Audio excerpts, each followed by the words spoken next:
Welcome to Estate Planning 101. So how many of you were here for the family love letter? Okay, about 2/3 of you. So this is kind of an extension of that program. The four of us were talking about trying to do something more with the family love letter. And one of the things that we have determined is that when people do estate plans, trusts, wills, or no estate plan, those that they either put in charge or that are put in charge have no idea what the next step is once they're put in the position to take care of an estate. So how many of you in this room have been a trustee, administrator, executive of an estate, or even power of attorney? So a few less people. How was that experience? Rough. Okay. Don't volunteer. Don't volunteer. And that's kind of the synopsis that we came up with, is that it is a tough process, and whether you know what you're doing or not, it is a process, and in my opinion, it's gotten a lot more difficult over the years doing that because of privacy laws. So our hope today is from a legal standpoint, this is Morgan, and from a tax perspective, this is Tyler. They're married, by the way. That you will have a better idea of what the steps are involved in settling an estate, whether there's a trust, will, probate, and what the tax ramifications are for inheriting property and transferring property from one person to another. So there's a lot of nuances in both respects, both from a tax planning standpoint and a legal standpoint. We're trying to just kind of hit the high points and spend a lot of time with questions and answers with the two of them. So without further ado, I'm not sure who's going first, but probably Morgan. Well, welcome. So I thought we would start kind of at the beginning with just an overview of a couple of things. So I was going to go over what happens when you pass away without any estate planning, what happens when you pass away with a will, and what happens when you pass away with a trust. And then I was just going to hit a couple other key points and then some misconceptions I thought we could go over. And then I thought we could open it up to Q&A. And we'll also get the tax perspective kind of throughout with some of these points. So, what happens when you pass away without any estate planning? So, what that means is, we look to see what assets you have, and we look to see how they're titled. If they are titled in your individual name, and they do not have a beneficiary, that's when we have to open up a probate proceeding.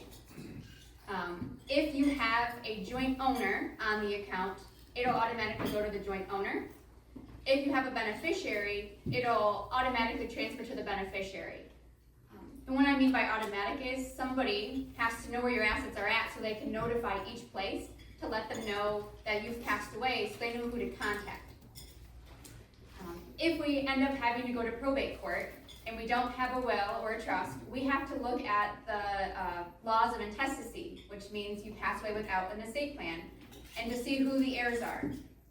So if you're married and you do not have any kids, then it goes to the spouse 100%.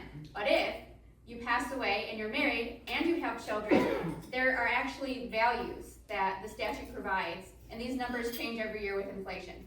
But if the children are of both of you, then there is a number that the spouse receives, and then some goes to the children. It also varies if they're children of only the spouse who passed away, then the value is a little bit lower to the surviving spouse. So I think a lot of times people think, oh, if I pass away, everything will just go to my spouse, but it's not always that way if we don't do an estate plan. Because in an estate plan, you can dictate how you want things that's different than what the statute provides for it. And the statute, what I'm saying is that's just Michigan laws. They're called statutes. If you pass away with a will, the will is a letter of direction to a judge that tells a judge where your assets are going to go. Typically, for when I do will planning with clients, my goal is that's only a safety net. your intents in writing in case some of your assets have to go through probate. But we try to avoid probate just because it's extra time and expense. So with that, then we can add beneficiaries to all of your assets. So that is with all of your bank accounts, investment accounts, retirement accounts, life insurance. With real estate, we could do something called a ladybird deed. And that is essentially a deed that adds a beneficiary to your real estate. So that's kind of how we plan with a will. But if you just have a will and you don't do, if your assets are just titled in your name or even just in you and your spouse's name and there's no beneficiary, upon the passing of the survivor review, we're gonna have to go to probate court. So it's really important to make sure that your assets are titled properly, whether they're gonna be joint and or they have a beneficiary. And then, so what's the difference between a will and a trust? So a trust is similar to a will. It dictates where your assets are going to go upon your death. However, it's a private document and it avoids probate. Traditionally, we do a trust if we have minor beneficiaries, beneficiaries with special needs, we're trying to do some advanced tax planning, or there's just a lot of assets all over the place and sometimes it's just easier to put them all in one place. So a trust, though, is only as good as how it's funded. So we can do all this wonderful planning, but if the trust is not listed as a beneficiary or accounts aren't titled in the name of the trust, then the trust actually doesn't do anything. And that's one of the huge issues that we see, like at my job, that's a lot of the probate stuff I see is they have the trust, but they didn't fund something or they didn't fund it correctly. And a lot of people will ask me, well, is it better to name things in the name of the trust or have a beneficiary? My goal is just to get it there some way. If you're comfortable with it being in the name of, great. If you're not, the beneficiary is great. And that also will depend on the type of asset, because some assets you could not put the trust name as like the owner, like in a retirement account. So when we do, when you would come in for an estate plan, we would look at all of your assets, we would look at your beneficiaries, and we would look to see what's the best way to plan for you. Another big thing when we have clients come in, and this has to do with picking fiduciaries. So fiduciary means it's the trustee of a trust, the person representative of a will. Fiduciaries also are those that act under a power of attorney. So it's anybody that's going to act on your behalf, whether you're alive or you've passed away. Being a trustee is a lot of work, as some of you have already mentioned. So when we help clients choose a trustee or a person representative, we look for 4 things. Are they business-minded, or do they have some type of business experience background? Because that's really handy. If they don't, they can always hire advisors. Usually the trust will provide that they can hire a CPA, a financial advisor, a lawyer. So they can hire people, but they have to know that they can do that and that they probably should do that if they have questions. Another thing we look for is their communication skills. A lot of litigation cases that I have all kind of come down to communication because somebody's not communicating effectively. So we want to make sure they're a good communicator. We also want to make sure they're efficient and they're not just going to let the trust sit for 2 years and not do anything. And then the last thing we look for is that they're an honest and trustworthy person. Let's see. So then I also just had some common misconceptions kind of that I wanted to let you guys know about, and then we can open it up to questions. Is there anything tax-wise you want to add to any of that? I guess just, I'm sure you're all quite familiar with taxes. Government's always trying to get their hands on your money somehow or another. That doesn't stop after you pass away. They're going to continue to try to do that. Generally, for the assets that you have beneficiaries for or that are passing through to beneficiaries, that is going to be inherited tax-free unless you have more than 13.61 million in 2024 of assets, and then if, that's for a single person. For a married filing joint or married joint couple, that's going to be double that amount, so you get $27 million of assets that can pass tax-free to beneficiaries. Most of us don't have that. That being said, after the Tax Cuts and Jobs Act expires at the end of 2025, so starting January 1, 2026, that amount's going to cut in half. So it might come into play for some more people again. It's going to be $7 million roughly per person. when that happens. So that's what would pass tax-free in an inheritance. Amounts in excess of that are gonna basically be taxed at 40% for all of the residual amounts over that amount. So a pretty hefty tax after that. Now for the amounts that aren't necessarily inheritance, so I guess this would be your inheritance, but your inheritance before maybe it gets distributed to your beneficiaries is gonna have income. So if you have investment accounts, if you have rental properties, you know, before your trust gets distributed to your beneficiaries, let's say, it might be generating income. And the IRS and the state of Michigan are still gonna want to make money off of that income that your trust is making. So essentially there's a trust tax return, it's called a 1041, similar to a 1040, except for it's the trust's return. You get an EIN for your trust when it becomes irrevocable, when you pass away, and then the income basically just gets included on there.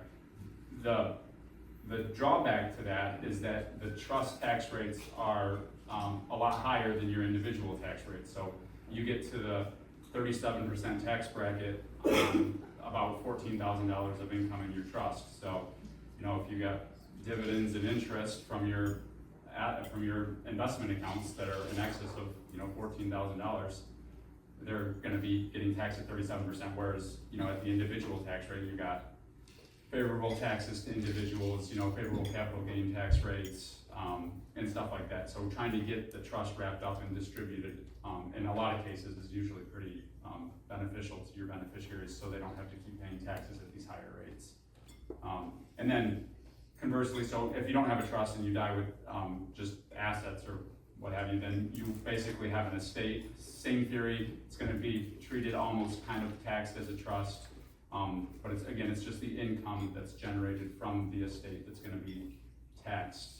So there's an estate tax, which is 40% of your inheritable assets in excess of 13.61 million, and then there's also the estate income tax, which is just income that your estate produces. So just things to keep in mind, obviously, you know, and ways to try to think about funding your trust and making sure it gets distributed.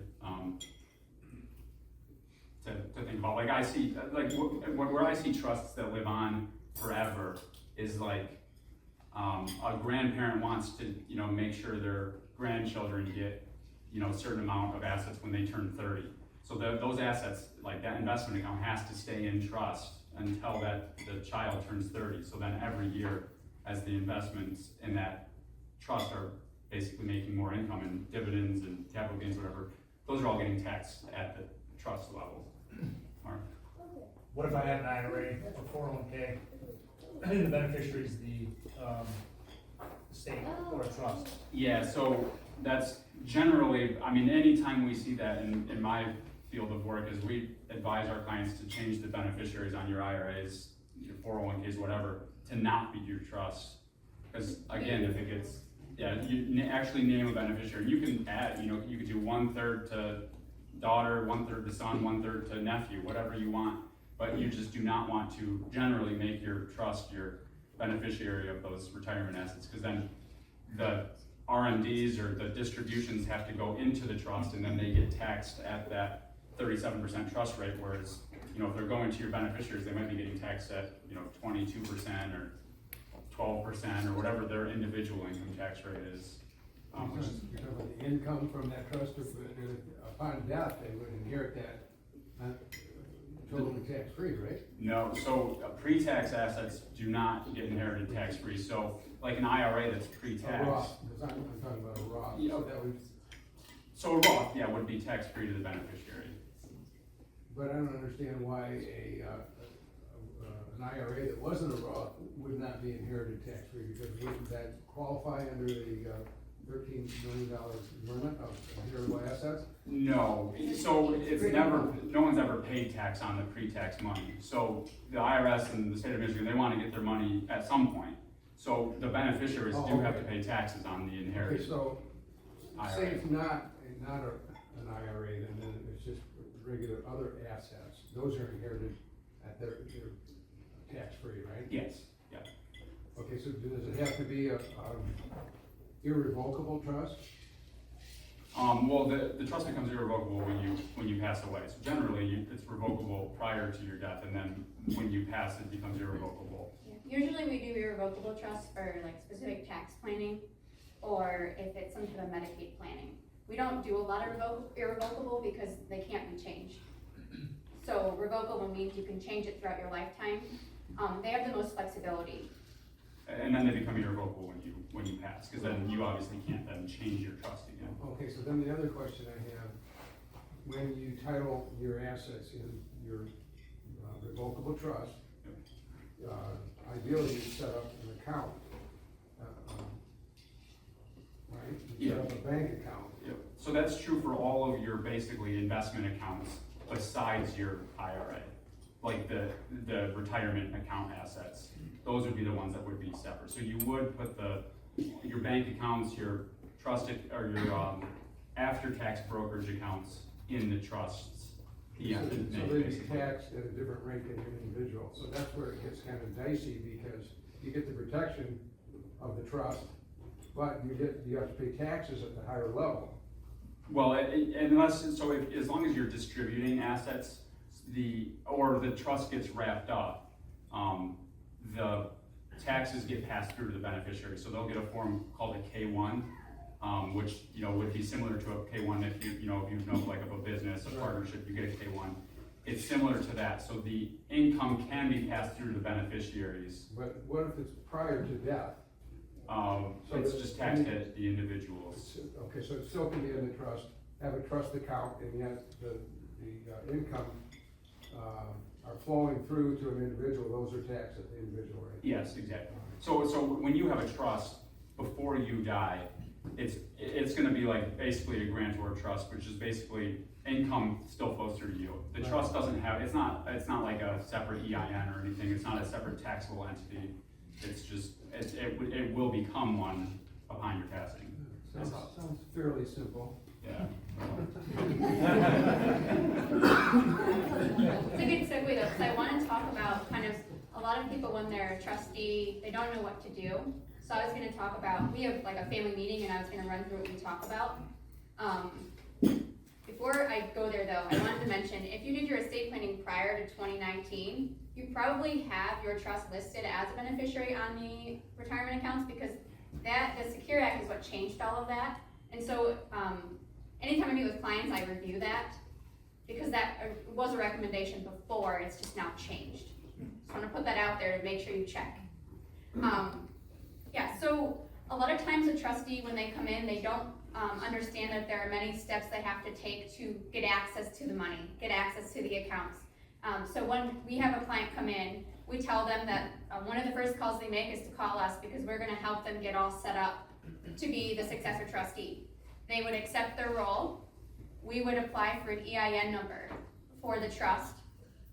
We would do a new certificate of trust to show that they have authority to act under the trust.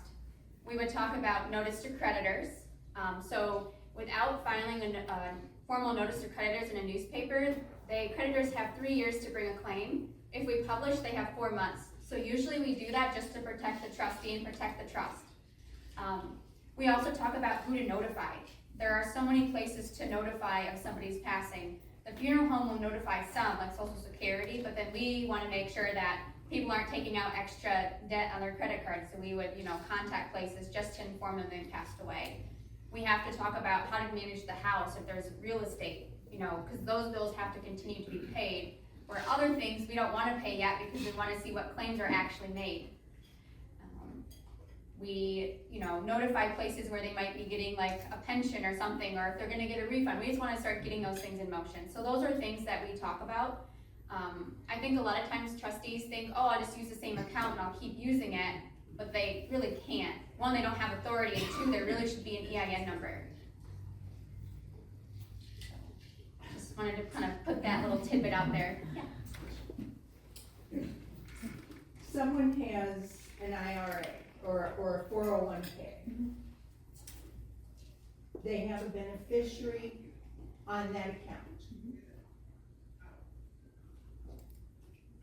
they list a family member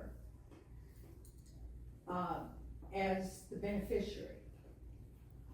Okay. That person dies and the beneficiary dies shortly after. How do you, and you have minor children. How do you get access if you are taking care of the children? How do you get access? Well, that's a great question. So it would depend on the terms of the beneficiary form. I actually had this kind of happen. They didn't have minors, but we ended up having to probate that asset because the person survived long enough to where they received it, but they didn't have a chance to get it into their name. And so they allowed us to probate the asset because legally it was theirs. Then in the probate proceeding, we would figure out who's like the nominated personal representative, or if there's not one, let's say they didn't have any estate plan, there is actually like law in Michigan of who has priority to become that person. Let's say that the priority that people don't want to do it, somebody else can petition, and so long as everyone agrees that's interested, they'll become appointed. And then that's how you would get access to that money.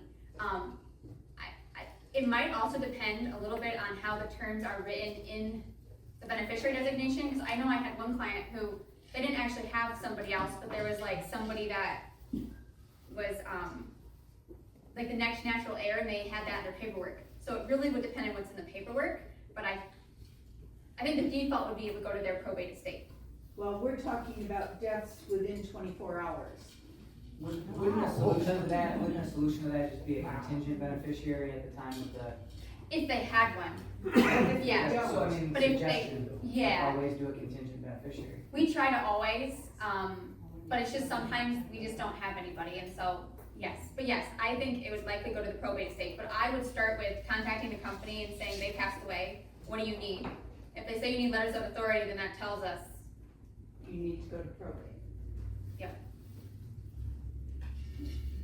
So would the likely person is the person who is going to be in charge of the care and well-being of those children? yeah, so did they have a spouse? Or did No. both spouses pass? There was not a spouse, it was a single person with 2 minor children, and she named her father as beneficiary. Yeah, I mean, cause we would look, kind of how the statute looks is, and I haven't looked at this in a while, but I'm pretty sure this is similar to what it should be. Spouse, if children are minors and they wouldn't be the children, then we look to see if parents are alive. So I think that would be the natural progression anyway, but they could petition the dad. So the spouse of the father might be able to petition. I'm sorry, say it one more time. The father passed. The spouse of the beneficiary, could that person petition, since that's the person who is also going to be in charge of the children, could that person petition? I think so, and again, the judge will, they're gonna look at everything, and so long as somebody's not arguing against it, they should be fine. Cause sometimes there just really isn't anybody that's in the natural flow of who would be that person. And it's not worth finding some long lost family member when there's somebody else who's willing and capable. And then if, in this case, it doesn't sound like it, but like if there were people we knew that also had priority, but we wanted somebody else, they could even waive their interest or waive their priority and like nominate, or like, you know, basically give their praise for that person, but nominate them. It's a good question. Is the EIN number established after death, or can you do that prior? It's after death. Yep, usually we just use a death certificate to give the information we need when we help clients apply. And what does that stand for? The EIN? Employer identification number. Employer identification number. Sometimes it's called a TIN, like a tax identification number. Or FDIC. Yeah. Yep. I think kind of, just another thought I had on taxes is, maybe we can talk about the step up. So a lot of times I'll have clients come in too that wanna give something during life. But we really wanna look at the tax aspects of it, because does that really make sense? Because let's say that they wanted to give real estate. If we gift it now, we add them as a joint owner, we just give the real estate. We have to worry about a gift tax return, 1. 2, when you give something during life, you don't get a step up in basis. So when you pass away, if things transfer upon death, the value will step up to your date of death value.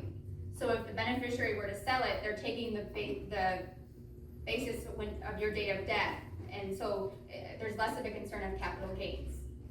So I've had that conversation a lot recently, so I just thought that was something else interesting to provide.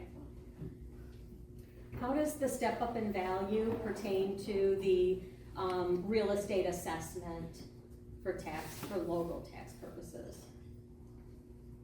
You mean like for property tax purposes? Yeah, I understand that you get the step up for capital gain purposes. What happens to the assessed value of that real estate asset with the step up? It depends on who it's transferring to. Okay. So there's exemptions. So if it's going to like a spouse, child, I can't remember how far it goes, I'd have to look at it, but there are certain exceptions. So then it wouldn't uncap. So that the step up wouldn't really affect anything. If, It just saves you income taxes if you were to sell it, basically. Okay. yeah, so it doesn't really affect it. If it were to transfer to a non-family member, we don't have the exemption, but we look at all of that when we transfer. Would that change, if the homestead on the property changed, would that change the tax basis? Yeah, that's something we look at, when we usually we don't necessarily, it's not the first thing we do, but we do wanna make sure we rescind the homestead if nobody's living there, because otherwise the taxes we don't want any penalties. But usually that's something we kinda deal with when we transfer the property. We'll rescind it, and then whoever it's going to can get that if they're gonna live there. So just to clarify, on the gifting, the giftee would assume the basis of the original giftor. Yep, so like if you bought a piece of real estate 40 years ago and you're like, I'm gonna gift this before I pass away just to get it to them, it's not the best tax-wise No. for them. And a question. When you first started out, you were commenting that if you have property that you already know where you want it to go, that if you included that person's name on the title, then there is not as much involved passing it on to them. That is true. So that's actually a great question. So, if you have, let's say, this question comes up a lot actually. So, if let's say we're just like determining whether we want to make a child a joint owner or a beneficiary. I actually, even though joint ownership is the easiest, if you will, it's not the safest. Because if the person you add to the title gets sued, they can come after your asset. So I usually recommend that if you want like assistance, you have that person added on the account as a power of attorney to help you pay bills and manage your money, but then they be listed as a beneficiary. There's also a concern with gift tax. So I just had this week, a client wanted to just add one child as a joint owner, and then they had a couple other children. They were like, oh, this other child who receives it will give a third to each of the other siblings. Well, 1, there's no legal obligation. 2, if it's more than $18,000 in a year, with the current gift tax exclusion, then you have to file a gift tax return. You might not have to pay any taxes, but a lot of people don't know they have to file the return. And so it just complicates it. I also had one where they had an IRA and they listed just one of the children and they wanted them to divide it, and the taxes get so messy. So it's really important who you list as a beneficiary, and with a joint owner, usually my recommendation is only with a spouse.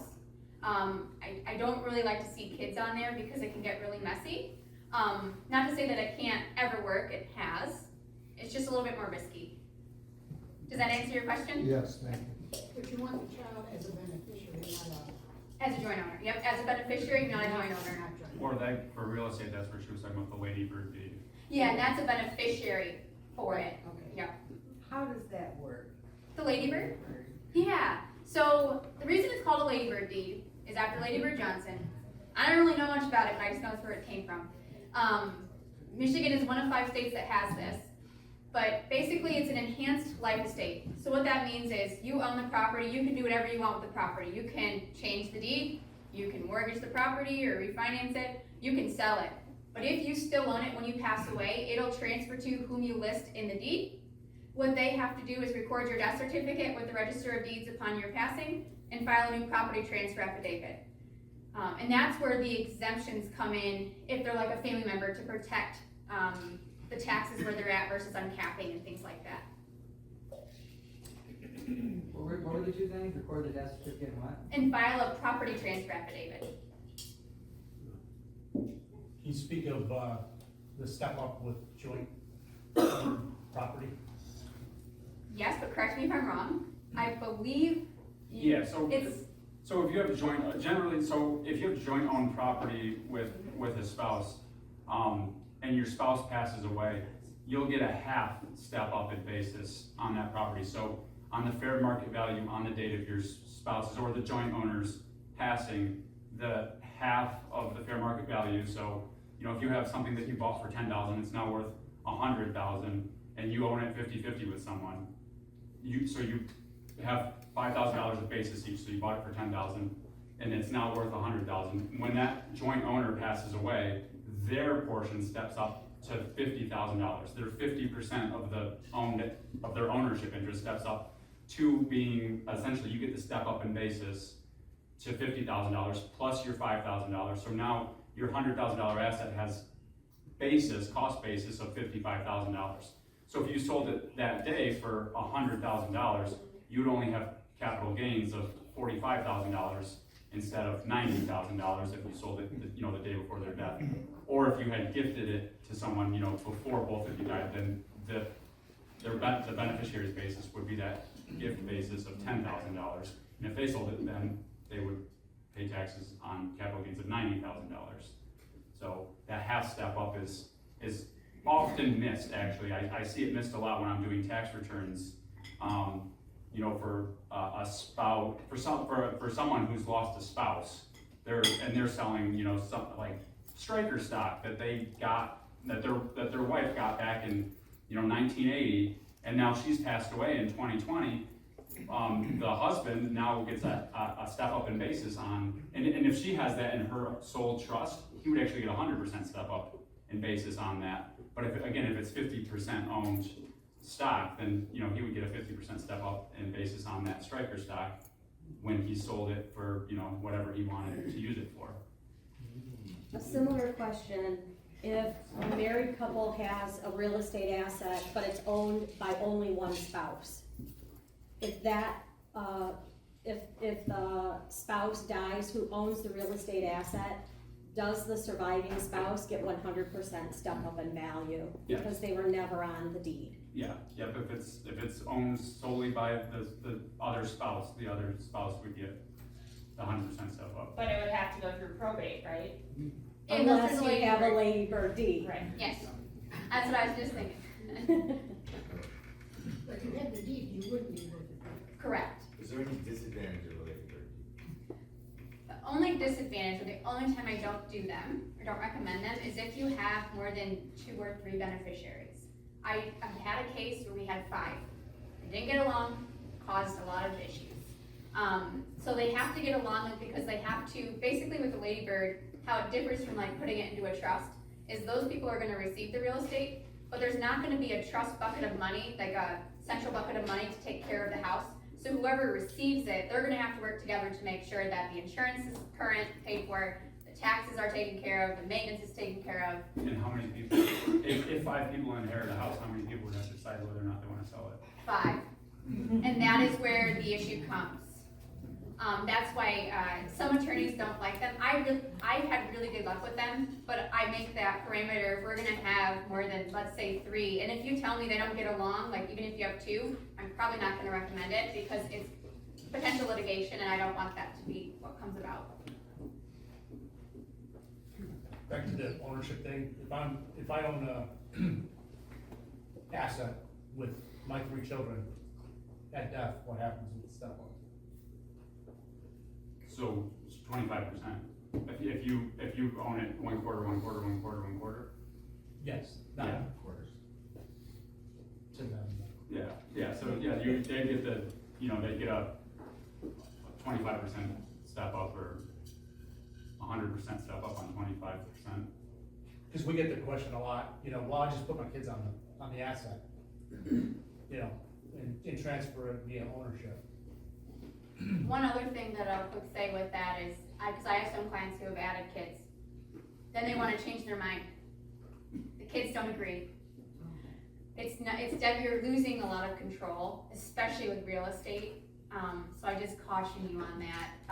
But also to I think Morgan's earlier point too, in that case, if you didn't name the kids or have joint ownership with the kids, then they get 100% stuff up on 100% of it, and then they could sell it and not pay any taxes on any of it, and then they just divide it 1/3, 1/3, 1/3, and go their separate ways. One other thing is, when you do the Lady Bird deed, I highly recommend an attorney do it, only because I've seen them done wrong. Where instead they're like adding it's just a regular life estate, so the person who did it lost all their control to sell it or change it, 1. 2, I've even seen it where they add, instead of it, they thought it was a Lady Bird deed, but it was actually just adding them as joint owners. And so you just wanna make sure the language is right with those.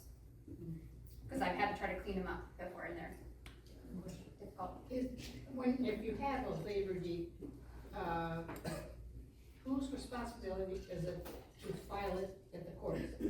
Yeah, so that's a great question as well. We don't file it with the court, we actually record it with the Register of Deeds when you sign it, so that everybody knows it's out there, so we can go look online and we see it. And then, if I were to find out that you've passed away, if I have your information for your kids, or they can call me, usually we help them send in the death certificate and the property transfer affidavit. They still own it upon your passing, but we record the death certificate to show that they own it. Because when you sign a deed, it's valid, but we record it to put everybody on notice. What's the time frame there that it must be? Yeah, there's not necessarily a required time frame. Usually just when we find out, we do it. And then also, if somebody were to look, let's say they were trying to change the insurance to their name, they might go see if a death certificate's recorded. Just things like that.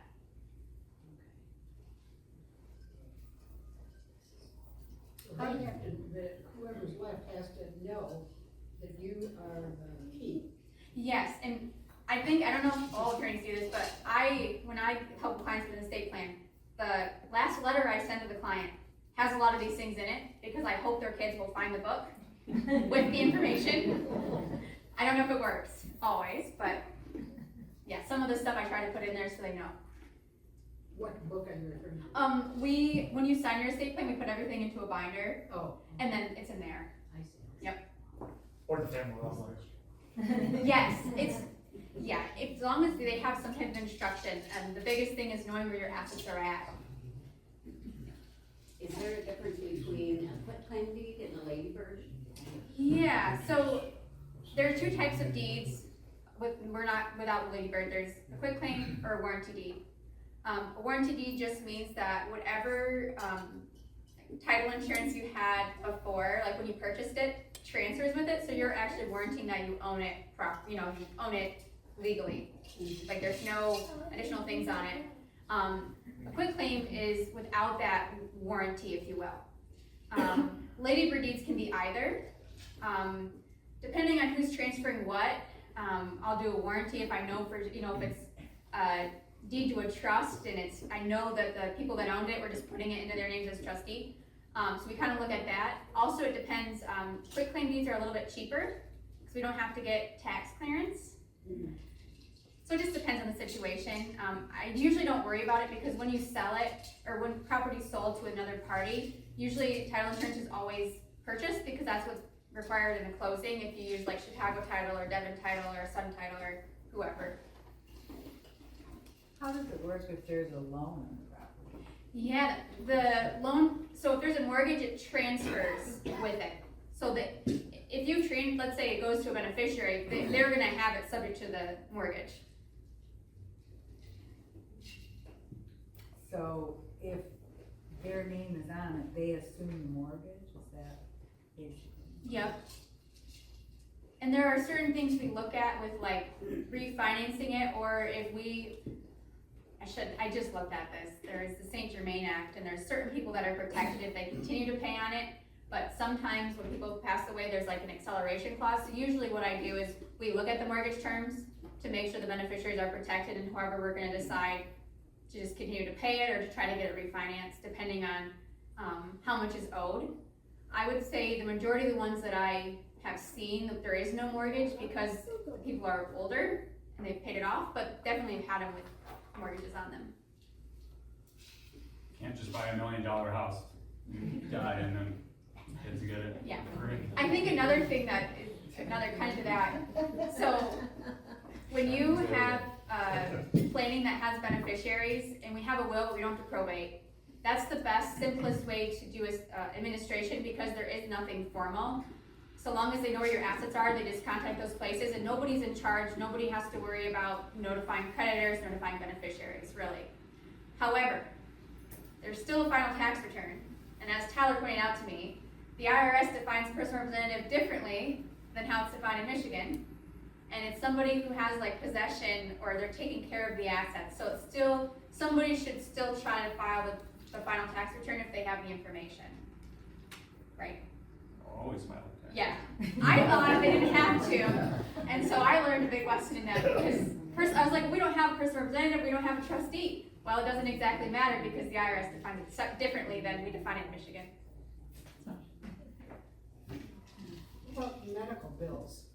Yeah, so If after the death, who is responsible legally to pay for this? yeah, so long as nobody guaranteed payment, signed anything with a facility, we would, if we had an estate proceeding, we would do notice to creditors and they'd have to bring a formal claim. If there is not enough assets, there is like a Michigan law that tells us who to pay first and how much.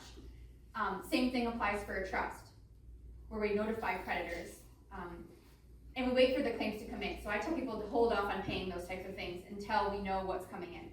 If you pass away and we don't have a probate proceeding and we don't have a trust administration, legally there's really nobody that owes it back.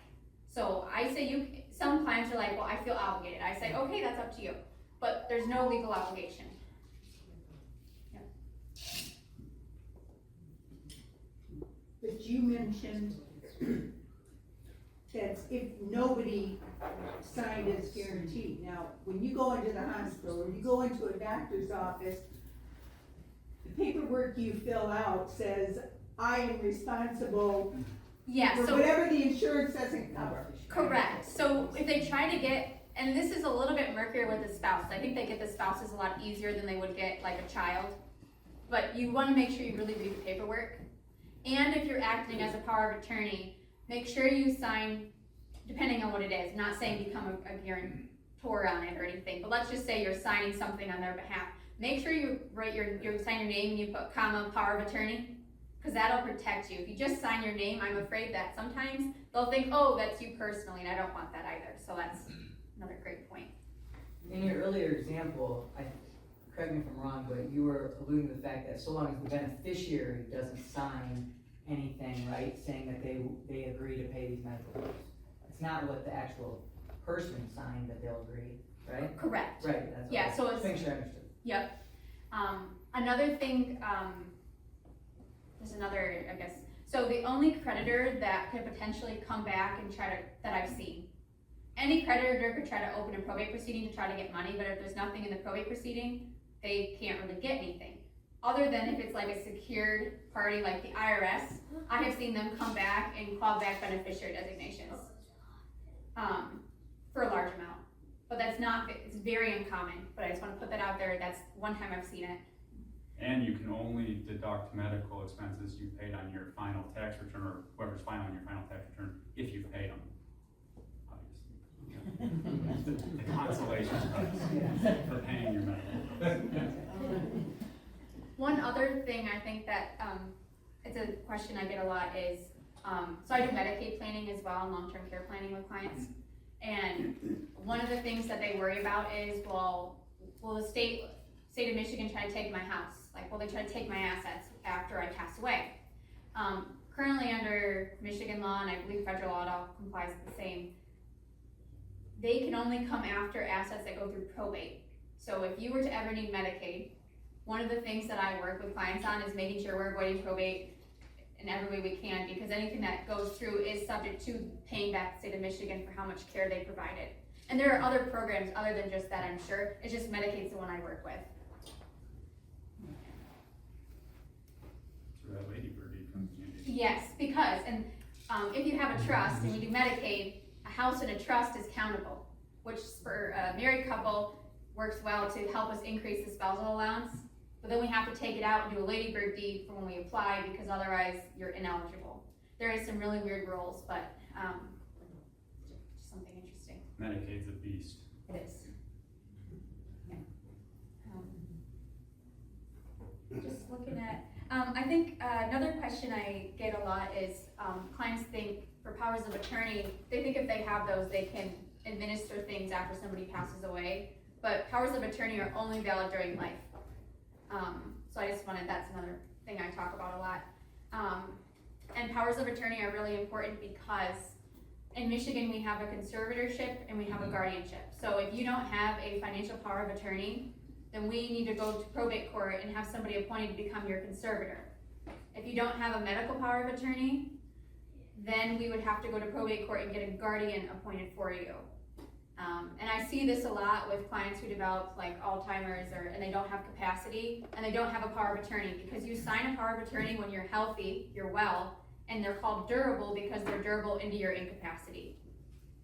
It's also really crucial in those to have backups, because even if you have one but the person you selected has passed away or doesn't do it, then we are in the same predicament of going to court.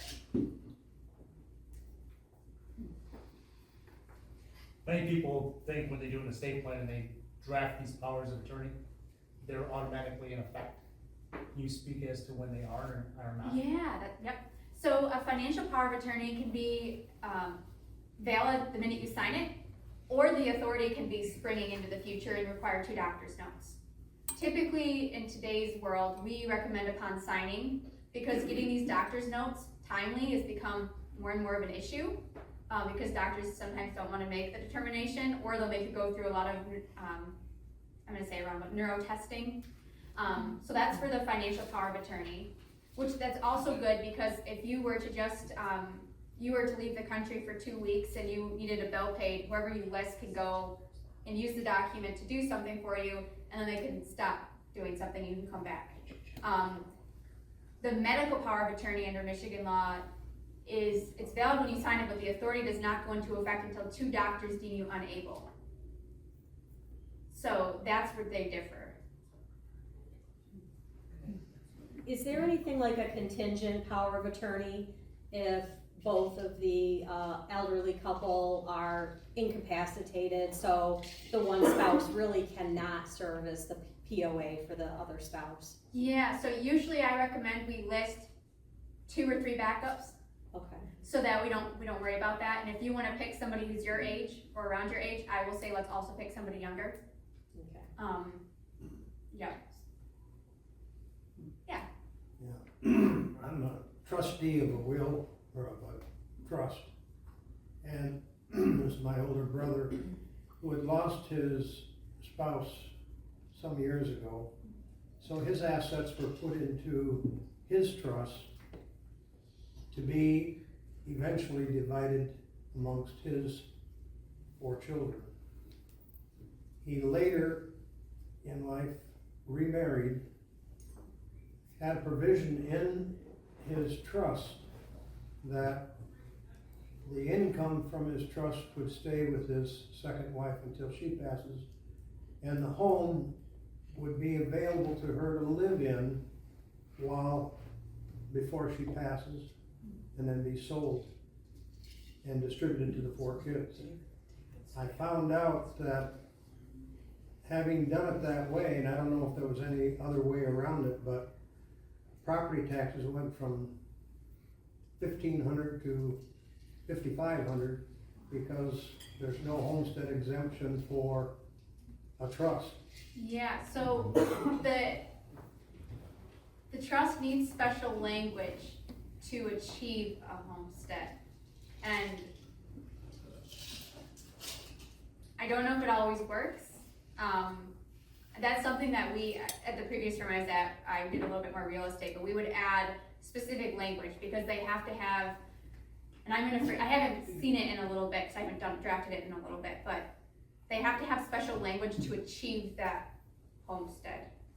So a trust can't really own it, but that person, if they had like a life estate, there are ways around it if you have the special language. Can it be amended at this point in time? That depends. After he Yeah, passed. a trust, if everybody agreed, you could petition the probate court to try to get it changed, but we would have to look at the trust terms to kind of see if there is something we could hang our hat on for the purpose of a trust. Because we do modify trust when people pass away if something significantly has changed. Like there's a significant decrease in the assets and it's not worth it even administering. If, language got missed, we can go and correct it. But I would have to look at the trust terms and then look at the statute to see if there's something we could hang our hat on. Potentially it could be. Could I'd you have to see it. transfer the ownership to the 4 beneficiaries?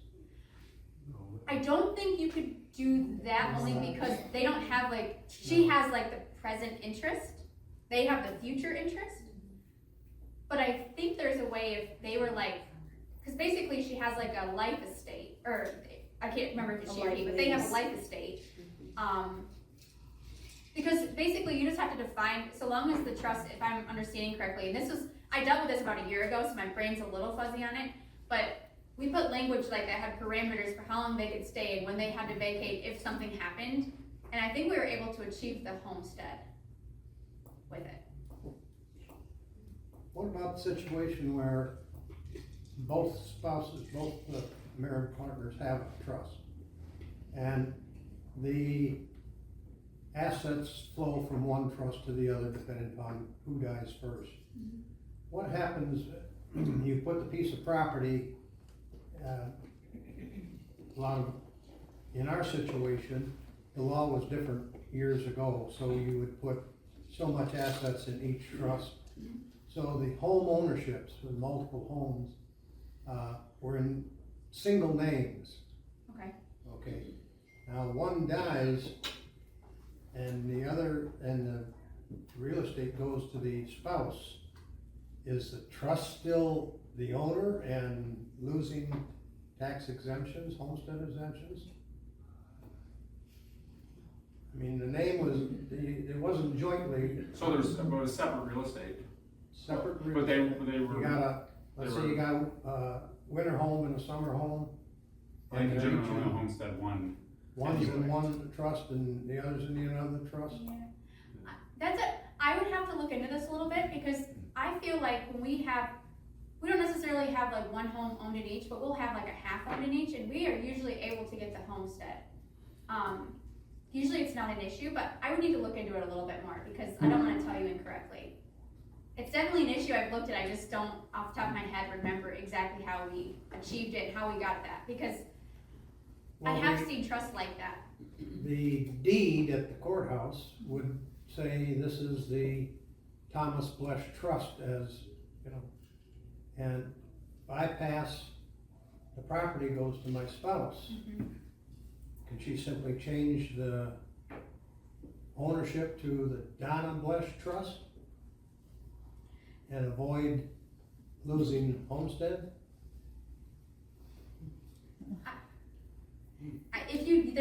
So I have quite a few clients and we, that have the 2 trusts because they did them 20 plus years ago because the exemption was so low. kind of what we're doing, depending on how things are titled is, so long as everybody agrees, we are like transferring assets all to the spouse to make it easier, like through a settlement agreement.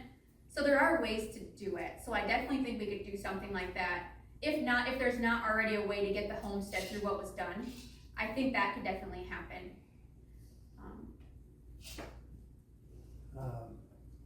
Yeah, Would 'cause another way be just for me to, you can't change it and put both trusts, the house can't be titled to both trusts at the same time? Well, it I could. can have joint ownership, between husband and spouse, can there be joint trust? Yeah, it could be owned one half in each trust. That's how I usually do it now, if I have two trusts. But I know, like, currently I have one, and we have husband's trust for administering, and wife survived, and she's living in the house, and we're still getting the homestead. So, I don't know if we have to, like, make it, there might just be a way around it before even doing that. But yeah, you could have it owned one half in each trust if you had to. I was going to say, if you were doing any updates and you had to, with a lot of clients I meet with currently, we're combining them to one to make everybody's life easier, and we're just retitling things, because then we don't need to have these worries of, will they be able to get this, and will this transfer the way we want it to? It's just all in one spot. So that's another thought too. You were talking about medical power of attorney. What happens if you have a health directive that like lists someone? Do they still have to have the two doctors okay that, or? Yeah, so health directive, are you talking about one like you fill out at your doctor's office? Mhm. Yeah, so that's actually, from what I've seen, those are actually like medical powers of attorney. They have your direction right in them. And those should, under Michigan law, require two doctor's notes. So they would still do that. Those are pretty universally accepted now at medical facilities. One thing I kind of, this issue has come up with the letter of direction, we actually do it separately, because we don't always want the doctors to see everything direction-wise, because the person you select might know more about what you actually want, but you can't write out everything in that. You don't know what's gonna happen. So we do our medical power of attorney as a separate document, and then our letter of direction is a separate to just the patient advocates. It doesn't go on file with your physician, just the medical power of attorney does. So that's just something to think about. But yes, it would require the same two doctors.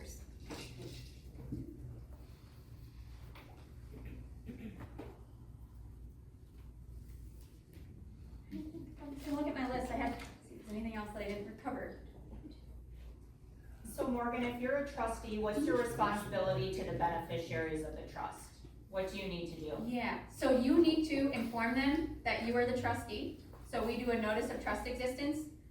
In that, it says they have 6 months to contest the trust, because we want to basically try to get ahead of any issues, and that protects the trustee. We provide the trustee with the documents that they're entitled to receive. So they're entitled to receive the trust terms that pertain to them. As a trustee, generally, your duty, well, early on is to marshal assets. You prepare an inventory for the beneficiaries that provides what all the assets are that are in the trust at death and what is the value at death. Then you are also obligated to do an accounting annually.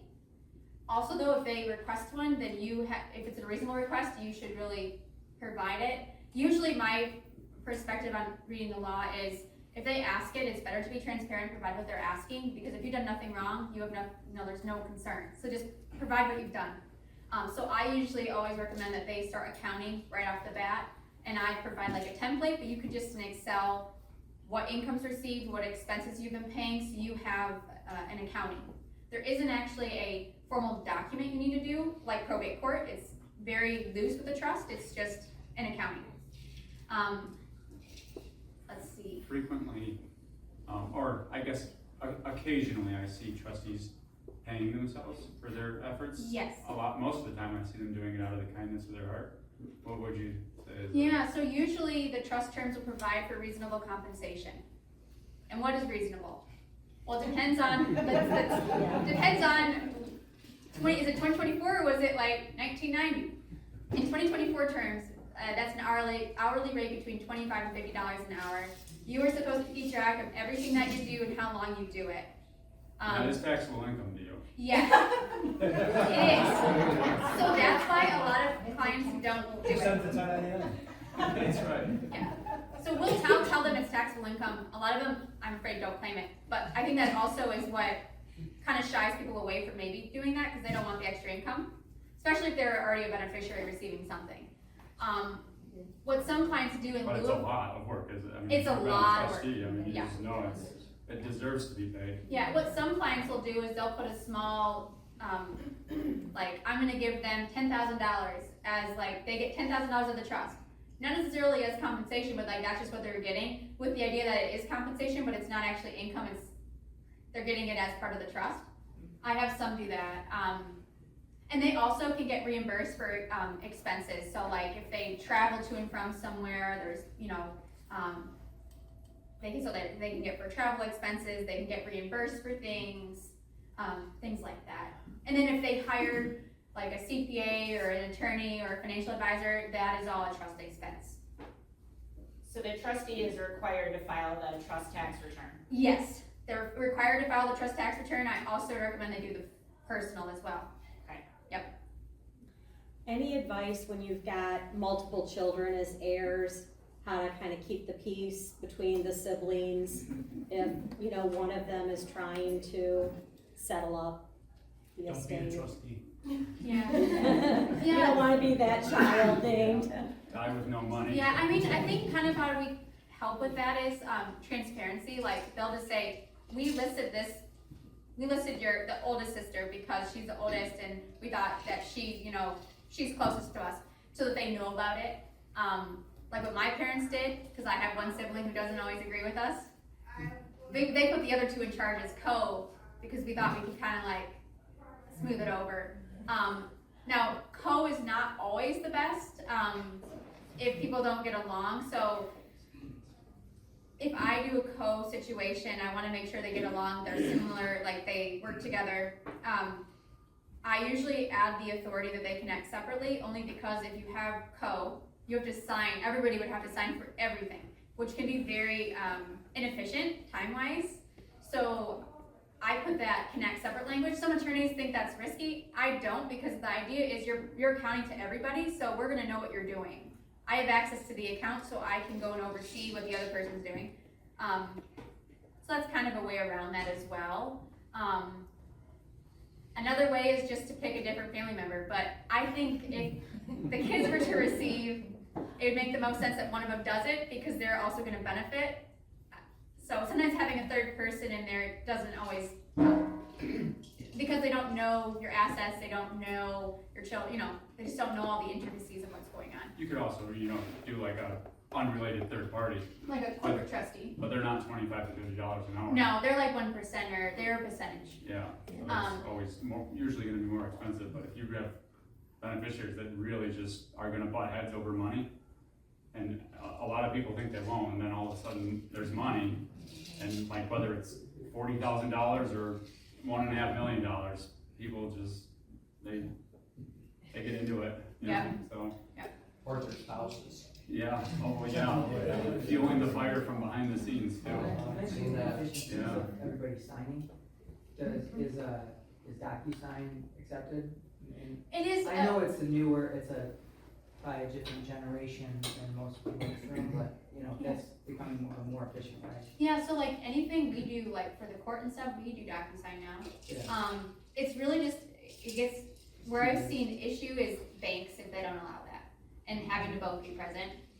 But it's not, it's doable. A lot of hearings now are on Zoom. They're all on Zoom, for county Zoom probate. Yeah, so, but there are ways we can get around it. So a lot of like the trusts I work with, because the attorneys that drafted before me for the last 20 years, like absolutely hated co. They were fine with co, but they would like no act separate language anywhere. So we just deal with it. Or one can accept and one can not accept. They can just say, you know what, I'm just gonna decline my nomination, you can do it. We do that a lot with like personal representatives, because having two of those is more of a pain in the butt, because They're both on the letters and they both have to be present, and it's just not as simple. I feel like a trust is a little bit easier, it's a little, because it's private, we don't have court involvement. So that's some of the things we advise on. So, how does the representative differ if you've got a will as opposed to a trust? Yeah, so a personal representative, or also known as an executor, they are appointed by the probate court. There is a formal process where we have to prepare all these documents to get them appointed. We can apply via application or petition. Application is if it's pretty straightforward, there's no issue, we can do it without a hearing. If there's any type of issue, like a death certificate having a nickname, I found this out, we had to do a petition and have a hearing. So it just depends on if there was estate planning, if it was all executed properly, if all the beneficiaries we can get a hold of, things like that. So it's a very formal proceeding. I would say probate costs typically, if it's no conflict, is between $2,000 and $3,000 for attorney's fees, and then there are court fees. So the filing fees around $187. There's additional fees for like other documents, and then that's if you have no will. that's if you have a will and you have something going to probate. Okay. That's also if you don't have any estate planning. And then there's also an inventory fee on the assets that you have going to probate. So there's these additional costs. Okay, so if you planned ahead and you've done everything to avoid probate, You don't have but any you of still this. have to have a representative. You don't. No, Nope. you don't. Yes, you don't. So if How do you affect that? Within the will? No, we don't actually formally read wills. So if you have beneficiaries on all of your assets, and we have a will, but there's no probate assets, we send the will to the probate court so it's filed. We don't do anything with it, and there's nobody appointed. We would talk to the beneficiaries and say, you just need to call this place, this place, and this place, see their process, you send a death certificate in, and then it transfers. So a personal representative is only appointed if there's actually assets to probate. And that would, you only have a probate proceeding if there's actually assets to probate. That would mean that they didn't have a beneficiary and they didn't have a joint owner. So if they have like a solo bank account. Mhm. So if they have that in the will, they say, I want my bank account to go to my son. And the Does son that- is, Does that still go to probate or yeah, if the son's not listed on as a beneficiary, on the account? or if he's not a joint owner. Does that make sense? What's the difference, isn't there a small estate process versus the full probate process, and what does that look like? Yeah, so if the assets going to probate are $50,000 or less with 2024 values, we can do either an affidavit, if the place will accept it, which is something that we prepare at the attorney's office, it's notarized, and then it's sent off and the assets are transferred. If they won't, some places won't accept an affidavit, especially if it's out of state, then we can do something called a petition in order for assignment. And that is something that's submitted to the probate court. There's a small filing fee, and then we get it back certified and we send that off to wherever the assets are at. Yeah. So going back to your question about personal representative versus trustee, the trustee doesn't have the formalities of going to court, so there isn't the additional expenses of filing all the probate paperwork and the filing fees. A trustee often still hires an attorney for some help, but it's hourly and it depends on what they are asking for help on. So, if the beneficiaries, the contingent beneficiaries other than your spouse are, say, 3 children, with percentage, how do they distribute? I mean, who notifies all of these places that there's been a death? Usually it's one of the kids. Or they could even notify me, and I've had clients say, I don't want to notify people, can you call for me and can you figure out where to send things? And I do it. So they just need to contact the attorney, or they just have, like with the love letter, they know where your assets are at. They would just contact each place, and a lot of times too, I mean, I call and I'm not family, and they usually will talk to me. They don't necessarily give me all the information I want, but at least it tells me, okay, they know. They'll now contact the people. They might want me to send a death certificate in, but that's usually the process. It's usually just sending death certificates to wherever you have assets.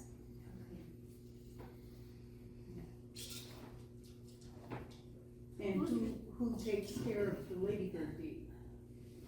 So that's, whoever receives it, they need to record your death certificate and file the property transfer affidavit. Now, if they call us, I would say, you need to do this, and I'd prepare the property transfer affidavit for them. They just do it at the local property tax office. They can, but I wanna make sure they get the right exemption if they're a family member. Cause they don't always advise when they go to the assessor's office. One thing if I can bring up as a suggestion, I just ran into this.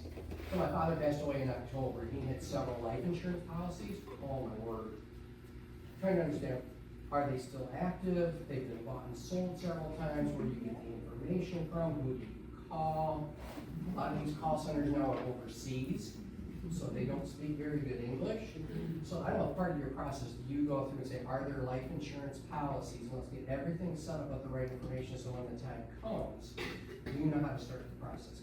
I spent hours on that. Yeah, so as part of meetings, we always review assets, but if a client doesn't come in for 20 or 30 years, that's where we have the same problem, and we help investigate these places.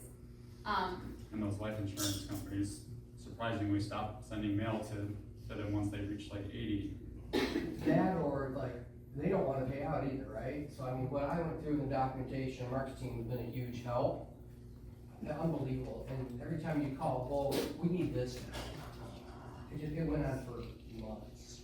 Yeah, and I dealt with that too, because it was, trying to figure out what's are actually valid, and then we had a case where wife passed away 2 years prior to husband, and nobody had done anything 2 years ago. But they were still paying, and then some they had loans on. And so then you're like, is it even worth trying to investigate this one, right? Yeah, it was a lot, so. Just something I've run. Yeah, so I like to review assets when clients come in for reviews.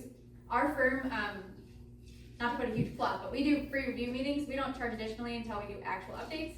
A lot of firms will charge for that meeting, we don't, because we want to make sure we're up to date on things. We also wanna make sure we're reviewing things in case things have changed, or something got missed 20 years ago, let's make sure that it's caught. Yeah. And yeah. Now, on a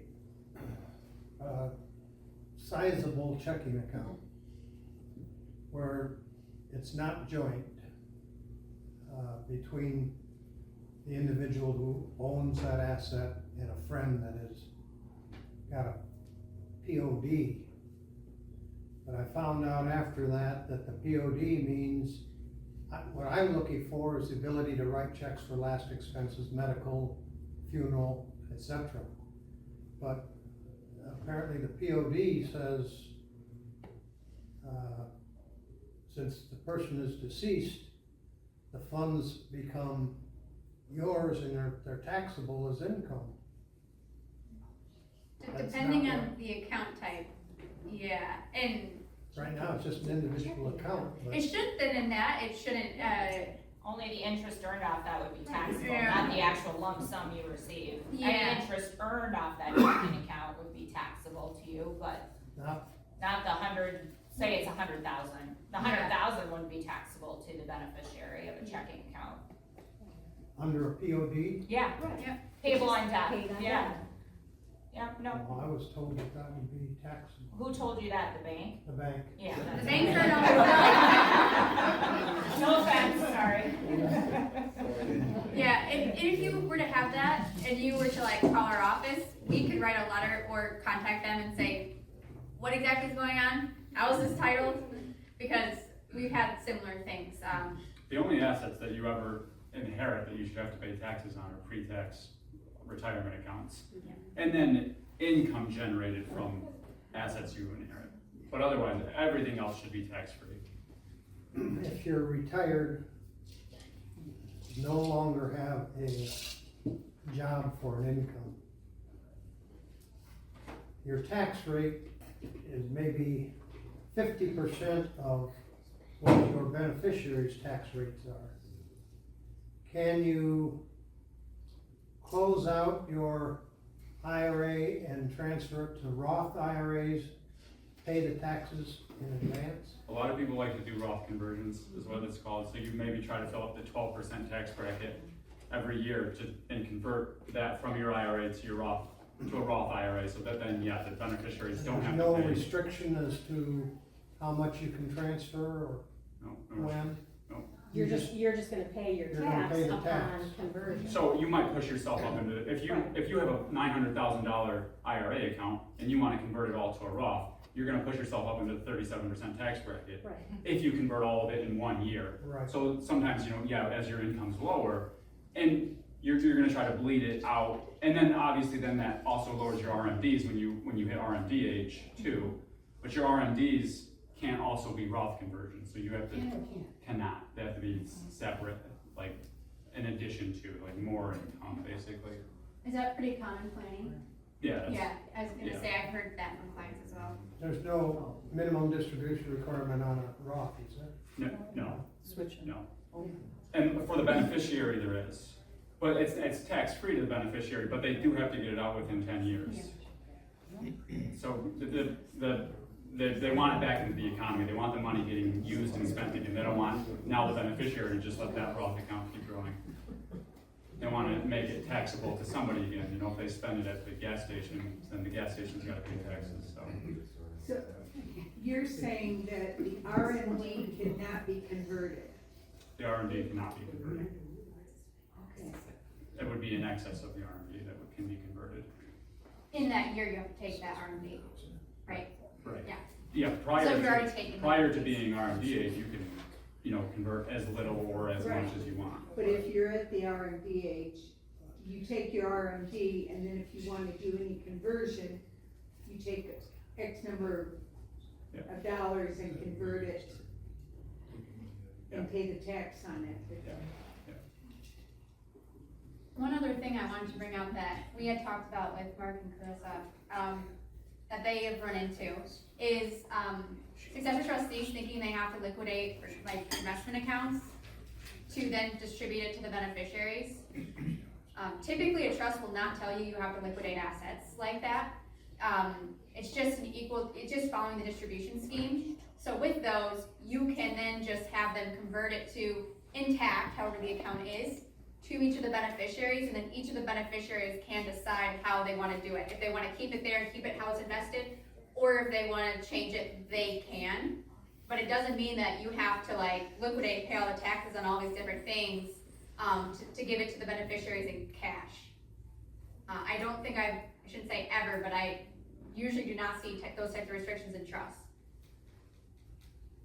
What are the potential consequences to the trustee if they were to do that? Yeah, so there's usually thank you for asking that. There is a prudent investor rule for the trustee to basically manage the assets to meet the fiduciary duty, which is just to make sure that they don't define it very well, it's gray, but basically to just invest properly, to take care of the assets properly. And that could technically be a breach of fiduciary duty if you were to do that, because the stock in there, let's say, might be really valuable, and the beneficiaries might be really upset that you sold it. I also have some clients who are very particular in the stuff they have in their portfolio. They worked really hard to get, and they want it to go to their kids intact. So I would worry about a breach of fiduciary duty in that, and we don't want that to worry about those types of things. So I wouldn't advise a client to do that. So if it's just being passed through a will, percentage-wise, it can be transferred the same way as if it were in a trust? Yeah, so, and this is if you're beneficiaries, which I think is what you also mean. So let's say that instead of having it go through a trust, you have beneficiaries listed on that investment account. Yes, each of the beneficiaries can work with the advisor to figure out what makes the most sense for them. It's not liquidated first and then given. So in a beneficiary designated status, we have to do whatever the beneficiary arrangement is. So if it's 100 shares of Kellogg and there's 4 beneficiaries, 25, 25, 25, period. In a trust situation, the trustee makes that choice. Mm-hmm. So whatever the trustee tells us to do, we have to do, whether we may not agree with it, and it may not be the appropriate thing, but the trustee makes that choice, not that beneficiary designation. Yeah, so usually I advise the trustee to talk to an advisor to see what's the best thing to do tax-wise. and stuff like that, because I don't want them liquidating things for no reason. I think there is a thought that you have to liquidate everything in the trust, and that's not it. What if one of your beneficiaries upon your death is going to a non-taxable entity, like a charity or a church or something like that? And you have some assets that are in an IRA, some that are not in an IRA. What's the recommendation for that? Yeah, I usually recommend that a charity be put on an IRA, 401k, or 403b, because they're gonna get it tax-free. It's also less tax burden for your other beneficiaries. If you think about it, because if they were to receive that and the charity were to receive, let's say, a bank account, well, they're already getting it tax-free. So I'd rather that, we're gonna get a tax break essentially, it's going to the charity. So that's what I recommend. Those go on the pre-tax dollar accounts, so the retirement accounts. And most charities have brokerage accounts set up to receive assets that they're bequeathed. So they'll receive 25 shares of Kellogg's and then they'll sell it on their end.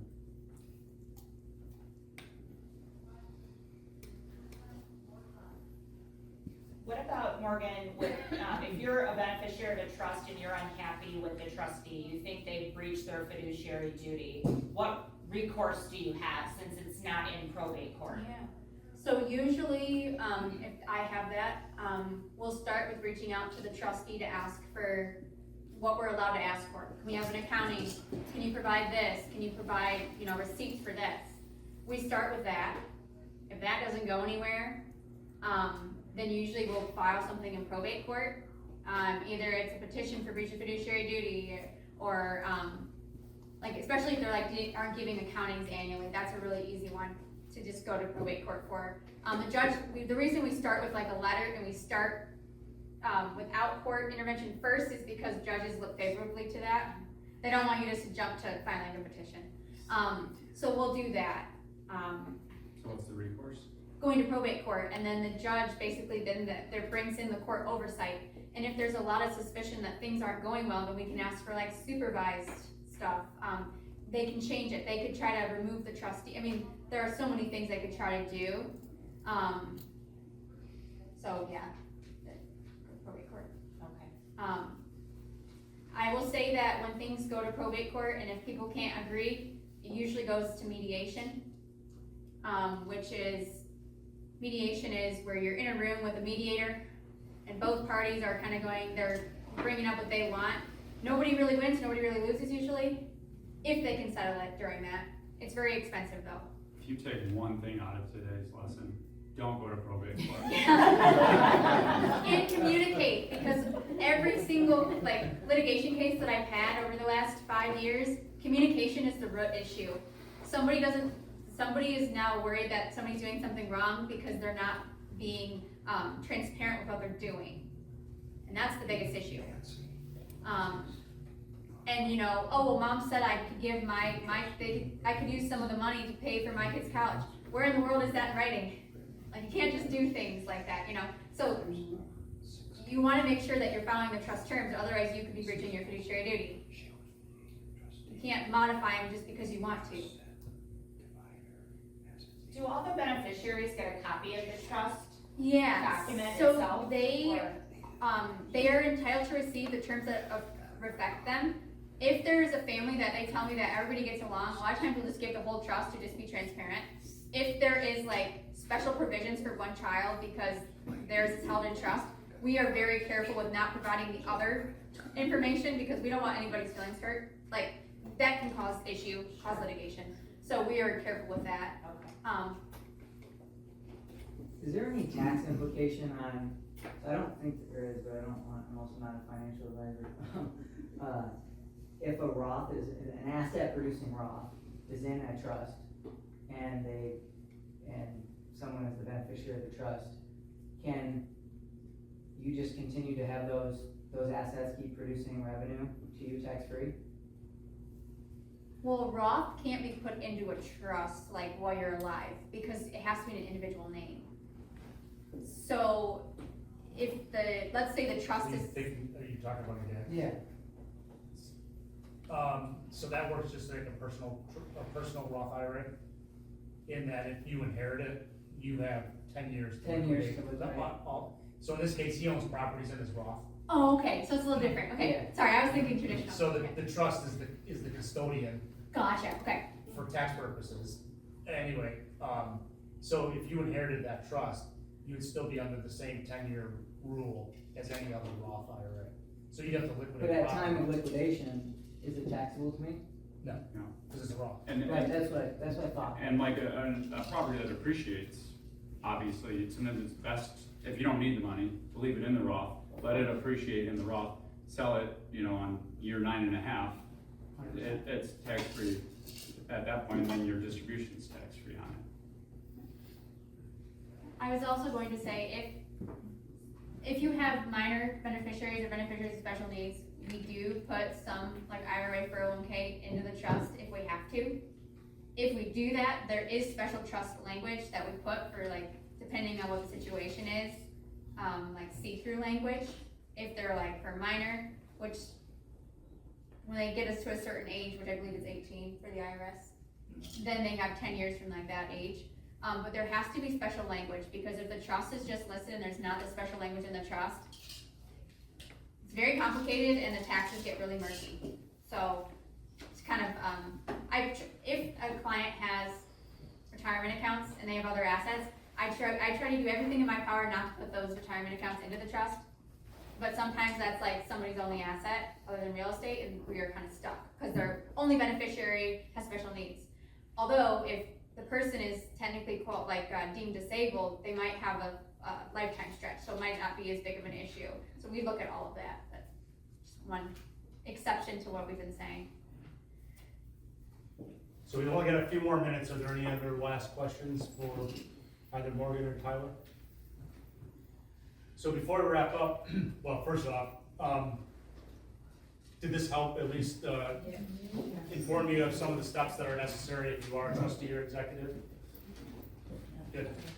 Do we get a free coupon for the attorneys? You'll have to ask her that. For estate planning, we do free consults, just so you guys know. We don't charge for like an initial meeting. So it never hurts to talk to us to see what you might need or want. Tyler's doing free tax returns. If you just go and sit in her office and refuse to leave, it just stays that free consult until you It does. Yeah, we want clients to be able to really feel comfortable and pick the plan they want. And we try to do as much flat rate as we can at our firm. So that means that you know the price it'll be, and it doesn't increase with any phone calls or additional things. We try really hard to make it transparent. So, going back to the beginning, when I was talking about the family love letter, a lot of you were here for that.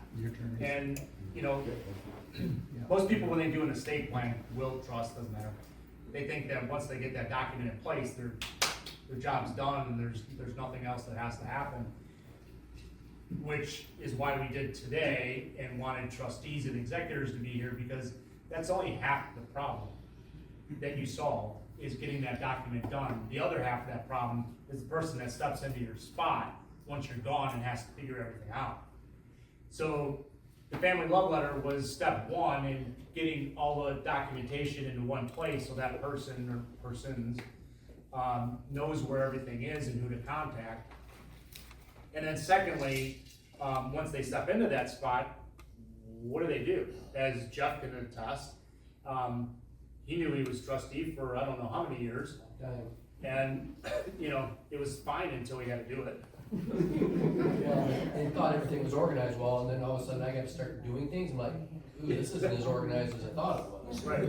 And I've been in the position of a trustee as well. And, I know who to contact. I know the terms. I know all that. And it still took me, I did an entire estate, which was very minimal in general. But from start to finish, I closed it in 6 months. I'm on month 7 and I'm still not done. And it was a full-time job. Yeah. I mean, I was working 40 hours a week on just that. So that's why it's important that the people that are stepping into that position know, basically number one, what they're getting into, and then two, what they have to do in order to satisfy, both legal and, IRS requirements. So, real quick story, well, it's kind of quick, but here's the reason for doing an estate plan if you've not done one. I have a client whose cousin lives in Florida. This person was married twice, had no children, siblings, parents, all passed away prior to him. Prior to his passing away, his second wife and daughter moved into the house with him because they had nowhere to live. So he said, come on, live with me.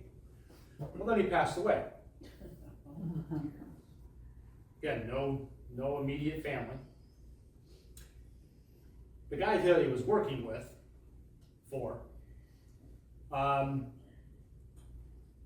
became next of kin.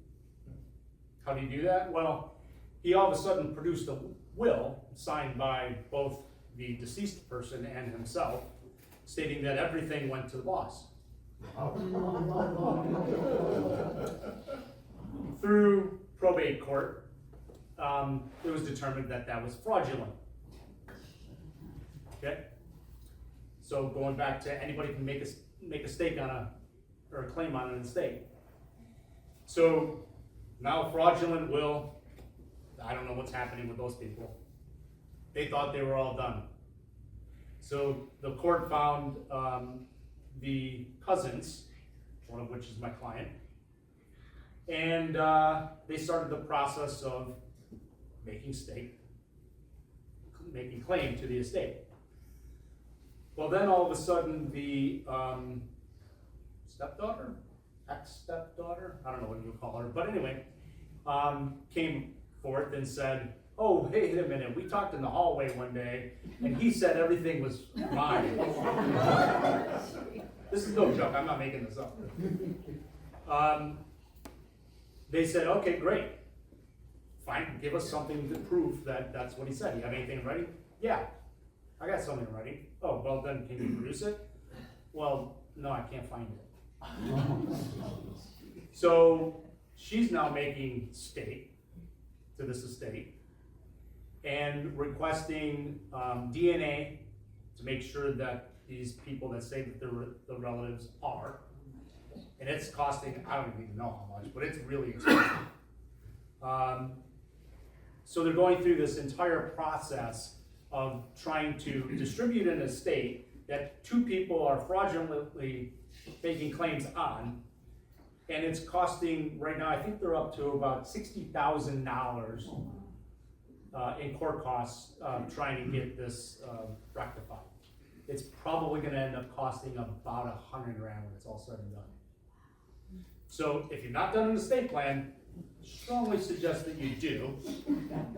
And if you name somebody as your executor, your trustee, make sure they know where stuff is and what to do. Which usually the first thing is call me, call an attorney, call an accountant. Oh, that's another story, real quick. Speaking of accountants. Client passed away 2 years ago, I think it is now. Trust is in existence, trust stays in existence until the wife's death.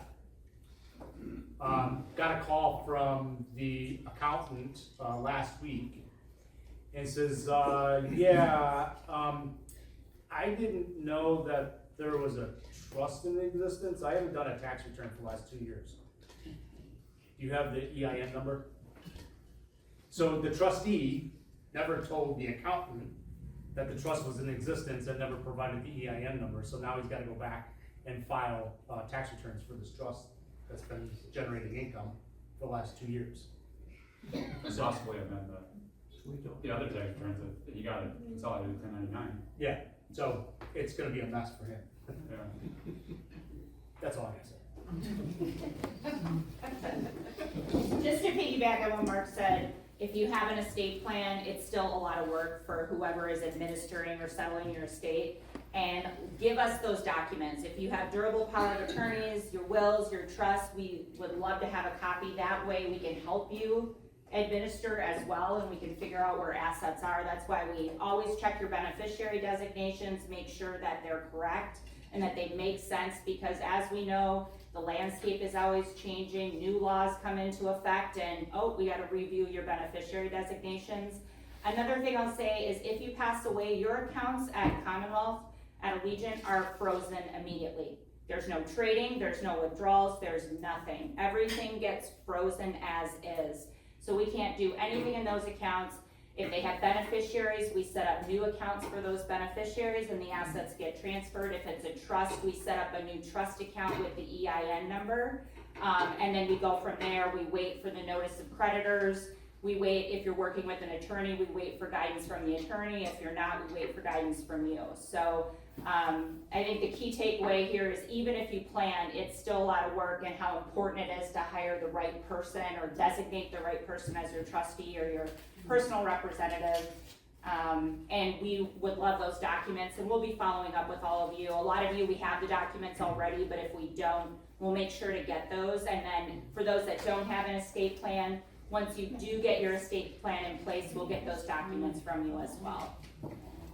Any additional questions before we wrap it up?